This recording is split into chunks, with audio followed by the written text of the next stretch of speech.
Assalamualaikum warahmatullahi wabarakatuh. Salam, Om Swastiastu, Namo Buddhaya, salam kebajikan. Pada hari ini, Pusat Penerangan Hukum Kejaksaan Agung Republik Indonesia akan menyampaikan konferensi pers secara virtual terkait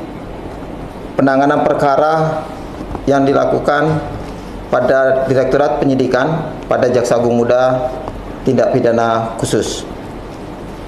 Rekan-rekan media sekalian, kami ingin menyampaikan terkait perkara dugaan tindak pidana korupsi pada Dinas Energi dan Sumber Daya Mineral atau Dinas Pertambangan dan Energi Kabupaten Tanah Bumbu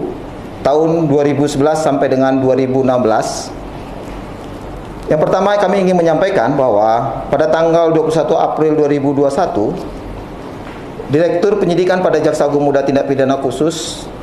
telah mengeluarkan surat perintah penyidikan nomor Prin 11 garis miring F.2 garis miring FD.2 garis miring 04 garis miring 2021. Dan selanjutnya pada hari ini tanggal 2 September 2021 Direktur Penyidikan pada Jaksa Agung Muda Tindak Pidana Khusus telah mengeluarkan surat penetapan tersangka nomor Prin 21 garis miring F.2 garis miring FD.2 garis miring 09 garis miring 2021. Dan kemudian pada hari ini pula Direktur Penyidikan pada Jaksa Agung Muda Tindak Pidana Khusus telah mengeluarkan surat perintah penahanan nomor Prin 18 garis miring F.2 garis miring FD.2 garis miring 09 garis miring 2021 untuk melakukan penahanan terhadap tersangka H.RDPS bin M selaku mantan Kepala ESDM Kabupaten Tanah Bumbu tahun 2011-2016, dan saat ini yang bersangkutan sebagai pensiunan pegawai negeri sipil, untuk penahanannya selama 20 hari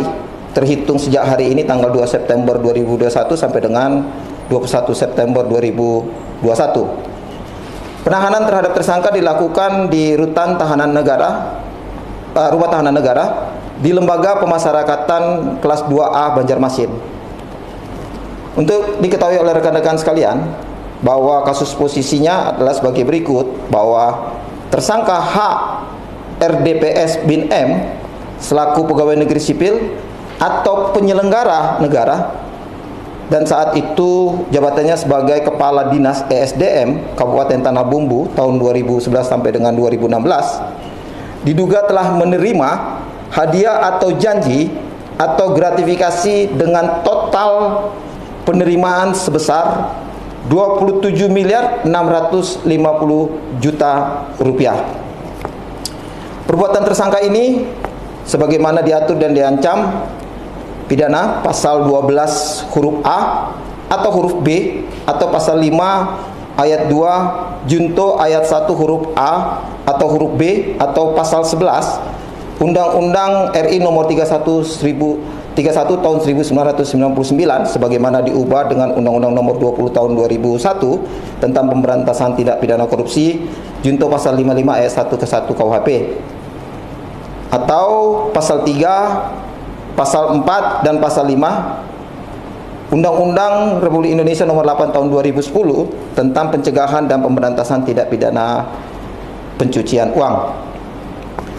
Untuk tersangka hari ini telah dilakukan pemeriksaan dan didampingi oleh penasihat hukum dari tersangka,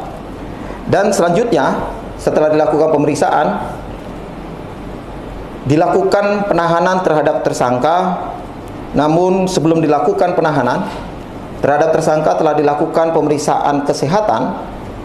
dan swab antigen, dan hasil dari tim kesehatan dinyatakan bahwa tersangka sehat dan negatif COVID-19. Demikian kira-kira rekan-rekan wartawan sekalian, teman-teman.